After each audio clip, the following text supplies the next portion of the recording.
Random Gleanings. I'm Chris. He's Jesse. Welcome to Studio B. We're renovating Studio A at present, so we'll be back there soon enough. But anyway, welcome. So let's start by talking about sectors year to date. Jesse, there's energy and everything else. That's a good way of saying it. I think, we've long talked about the idea of these equities for rising rates, of which, the sector of energy plays a role. And then there's been a bit of a conflict in an energy-rich country that has probably exacerbated that, right? Yeah, the question is how all that plays out for energy over the next 6 to 12 months. I mean, the price on energy is up 20% from its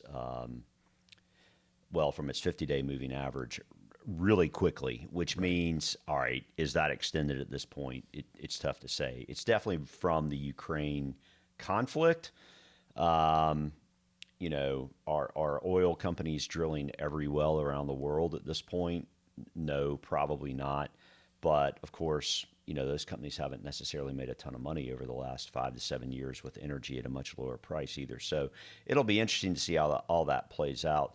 Meanwhile, I'm interested, the equities for rising rates, which, we talked about this a while ago, energy, materials, industrials, financials, more boring, non-sexy companies, right?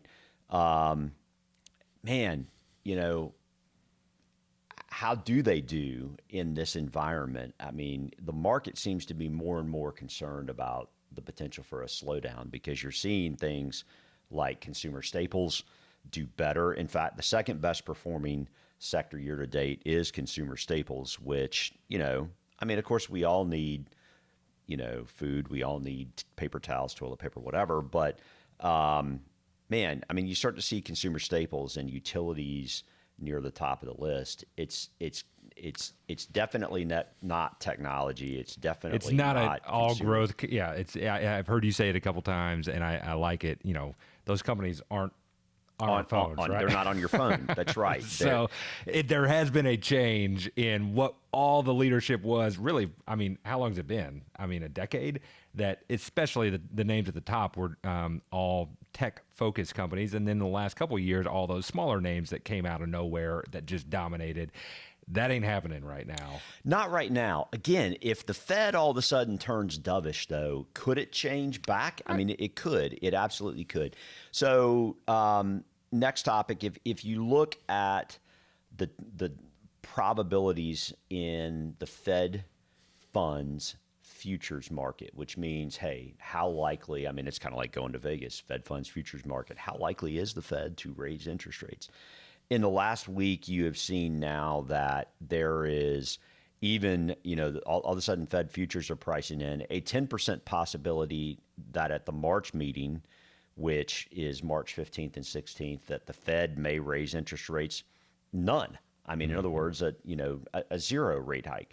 Now that's doubtful. Jay Powell was talking the other day and basically said his vote at present would be a 1/4 point hike. And that if inflation was overly persistent, they could always speed that up later. So for context, I think, though, the expectation had been leading up to his comments, or at least in advance of this whole Russia-Ukraine thing, a 50 basis point hike or a 0.5% hike in this March timeframe. Is that right?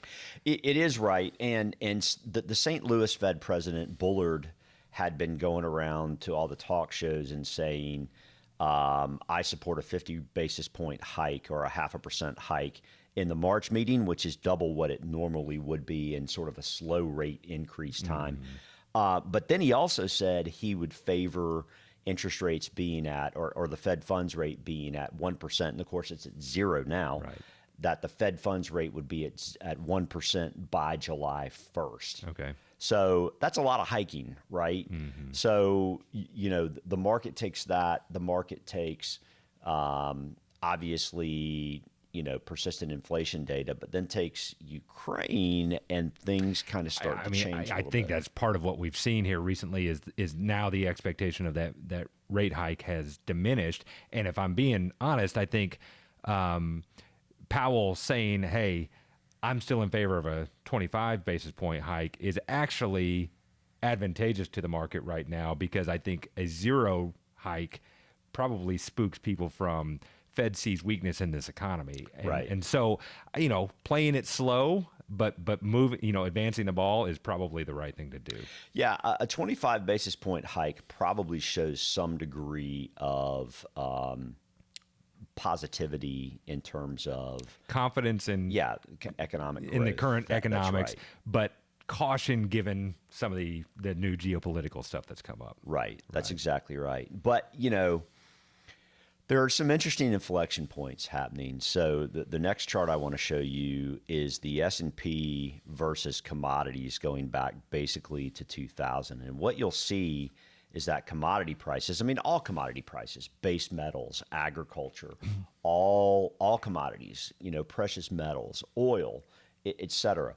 Back in the 2000s, those items, the commodities, were actually outperforming stocks. And then from basically 2010 all the way until oil went negative during the COVID lockdown in 2020, you saw stocks outperform commodities. But now you're starting to see some multi-year lows of stocks versus commodities. In other words, commodities are now outperforming stocks. And most Americans are underinvested in that space. So with good reason, if we look at the last 10 years, right? But then again, that's what diversification is all about, right? Is that as these things start to shift and one starts to woefully underperform the other, it's nice if you've got that kind of thing tucked in. Right. Right. And just, again, I think the way this chart looks is a ratio chart. So, as the S&P outperforms or as stocks outperform, the chart is getting higher, right? And then when that inflection point, as you rightly said, happens, then stocks start underperforming commodities. Right, and the line starts going down when commodities are outperforming stocks. Right. That's right. Yeah. So here's another ratio chart. If you compare energy versus technology, what you'll see back in the 2000s is that, energy really, really outperformed technology. Mm-hmm. In fact, from like 03 to 07, tech was up 60-70%, but energy was up 240%. Mm-hmm. So it can happen. And again, energy's about half of what Apple is in the S&P. So the entire energy sector is about 3.5%. Apple's about 6.8% of the S&P. It's kind of crazy.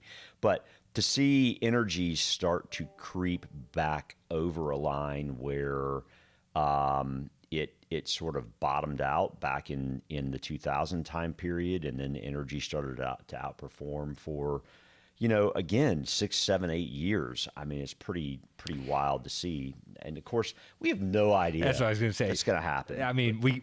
This is not predictive, but it does tell a pretty strong story that, hey, these things can change, and they can change for a period of time that is meaningful. Right. Right. And so, I think it's useful to pull these things out and recognize that, leadership changes occur and they can persist.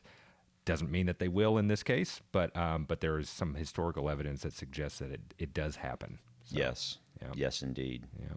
Well, it's an interesting moment in time. Are we in a period where the more boring stuff is going to persist and outperform the more growth-oriented stuff? Or are we going to be in a period where just defensive stuff is better and the market gets more worried? It's tough to say right here. But what we can say is, there's some definite trends that are changing, and it's something to be paying attention Absolutely. to. So. Absolutely. All right, that's all I got. I got nothing. If you like what you hear, please hit the subscribe button, click the bell to be notified when we post more videos. We're grateful to you for dropping in on Studio B today. Have a good one. We'll see you soon. Send us a question. Let us know what you want to hear. We love chatting about it and love that you're listening. So thanks. Thank you.